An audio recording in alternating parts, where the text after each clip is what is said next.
मैं एक बार फिर इस ऐवान के जरिए ये बात वाज़ेह करना चाहता हूं कि कश्मीरी पंडितों की बहाली महज अलामती या मुआशी इकदाम से मुमकिन नहीं है, बल्कि एक जामे मुस्तकल और बाइज्जत मंसूबा दरकार है जो इनकी सलामती और माशी इस्तेकाम और समाजी हकूक को यकीनी बनाए ताकि वो वकार के साथ अपनी सरजमीन पर वापस आ सके। न्यूज़ टाइमलाइन जिस तरीके से आप लोग जानते हैं, आज असेंबली का चौथा दिन है और कश्मीरी पंडितों के मुद्दों की बात जो है यहाँ पर जेकेपीसीसी के प्रेसिडेंट तारिक हमीद करा साहब ने उठाई है। सर, क्या कुछ कहेंगे असेंबली में आज कश्मीरी पंडितों की बात को आज आपने उठाया? देखिए, ये पहली दफ़ा नहीं है, हमने इससे पहले भी पिछले सेशन में भी कश्मीरी पंडितों के वास्ते बात उठाई थी। हमने वेस्ट पाकिस्तान रेफ्यूजीज़ की भी बात उठाई थी, क्योंकि दोनों इश्यूज़ एक ह्यूमन इश्यूज़ हैं और कांग्रेस पार्टी ऐसे ह्यूमन इश्यूज़ को रिजॉल्व करने के वास्ते कारबंद है और वादाबंद है। तो हमने इस बार आज एक और तजवीज़ रखी इस हाउस के सामने कि यहाँ पे इलेक्टेड रिप्रेजेंटेटिव्स की एक कमेटी अगर कॉन्स्टिट्यूट की जाए जो फॉर्मल तरीके से, क्योंकि सरकार के साथ अभी तक उनका कोई फॉर्मल वार्तालाप नहीं हुई है, जो फॉर्मल तरीके से पंडित कम्युनिटी की लीडरशिप के साथ बात करे और ये रिजॉल्व करने की कोशिश करे कि उनकी घर वापसी जो है वो इज़्ज़त और सिक्योरिटी के पूरे पैरामीटर्स को देखते हुए की जाए, उनसे भी उसके बारे में सजेशन ली जाए। साथ ही हमने वेस्ट पाकिस्तान रेफ्यूजीज़ की जो बात की कि यूपीए सरकार में उनको कोई 30 लाख रुपए का जो दिया गया था, एश्योरेंस दी गई थी, जिसमें से हार्डली 5 लाख या 5.5 लाख उनको अभी तक दिए गए हैं। वन टाइम सेटलमेंट की हमने उसमें तजवीज़ रखी है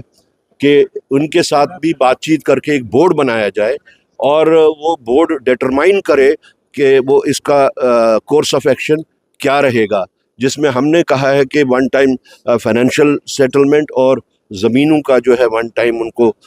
जो रेस्टोर की गई हैं या उनको दी गई हैं उसकी फाइनलाइजेशन। तो हमने इसके अलावा जितने भी बाकी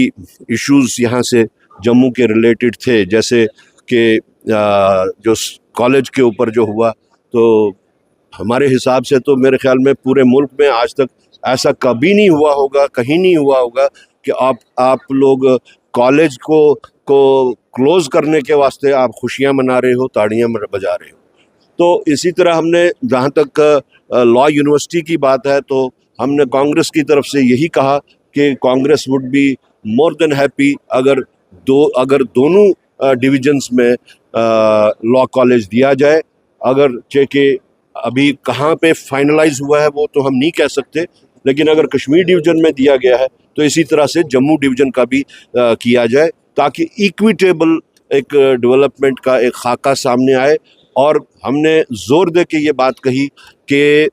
एजुकेशन और हेल्थ, ये दो ऐसे सेक्टर्स हैं, सोशल सेक्टर्स, जिसमें which should be available to all. इसमें कोई ये भेदभाव नहीं होना चाहिए, it should be available to all. उसके तहत जितनी भी यूनिवर्सिटीज़ हैं वो सब जगह हो, जितने भी हॉस्पिटल्स हैं हेल्थ से रिलेटेड वो दोनों जगह पे हो। तो ये आज की हमने बात रखी। चकती टाउनशिप में जितने भी क्वार्टर्स हैं उनकी भी काफ़ी खस्ता हालत है, उसको लेकर कोई कुछ बात की जाएगी इसमें? देखिए, मैंने तो इस वक्त पंडित कम्युनिटी के जो ब्रॉडर कंटोर्स की बात थी वो मैंने बात की।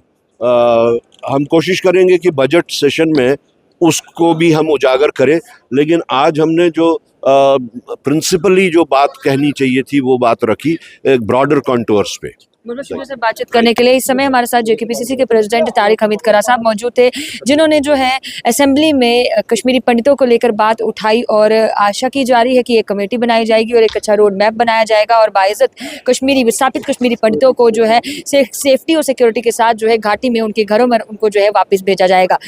और आप लोगों को बता दें कि ये पहले इंसान हैं जिन्होंने कश्मीरी पंडितों का मुद्दा जो आज चौथा दिन जो असेंबली सेशन का जम्मू सिविल सेक्रेटरीट में था उसमें जो है ये पहले बारी जो है ये मुद्दा उठाया गया है और ये मुद्दा जो है जेकेपीसीसी के प्रेसिडेंट तारिक हमीद करा साहब के द्वारा जो है वो उठाया गया है। आप लोगों की क्या कुछ राय है कमेंट सेक्शन में जरूर रखिएगा। इस वीडियो को ज़्यादा से ज़्यादा शेयर करेगा और तमाम खबरों के लिए रहेगा यूएनटी के साथ वीडियो जर्नलिस्ट के साथ समीक्षा वर्मा, जेके असेंबली जम्मू।